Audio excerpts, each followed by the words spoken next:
شد الشمس وارسم حلم بين أنياب العتم، شد الشمس وارسم حلم. شارة نصر خلي الختم باسمك يا أبو الأحرار، باسمك يا أبو الأحرار.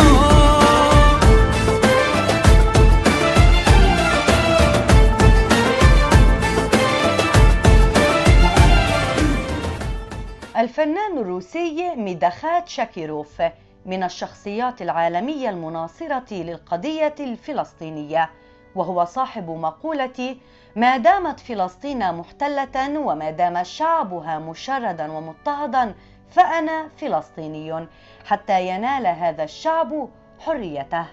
فنان مكرم بأعلى جوائز جمهورية تشوفاشيا والدولة الروسية من مواليد عام 1953، حائز على شارة للإنجازات في ثقافة الاتحاد الروسي، وهو عضو في اتحاد الفنانين واتحاد الشعراء في روسيا.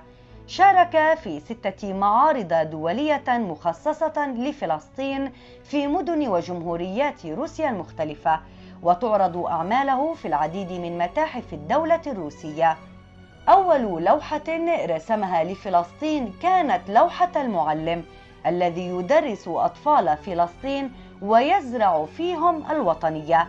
رسم الأب الروحي للشعب تشوفاشي ليف كوراكوف والشهيد ياسر عرفات في لوحة واحدة وكأنهما مع بعضهما البعض بمدينة بيت لحم الفلسطينية، كدليل على مدى التلاحم بين الشعبين، إلى جانب العديد من اللوحات المعبرة عن الشعب الفلسطيني وقضيته العادلة. أطلق العديد من المبادرات لدعم حق الشعب الفلسطيني في نيل حريته والعيش بسلام على أرضه وفي وطنه، كما أطلق مؤخرا مبادرته الجديدة حول تدريس تاريخ عظماء وأبطال الشعب الفلسطيني ورسم لوحات لهم ليعرضها في معرض خاص يطوف جمهوريات وعواصم روسيا والعالم.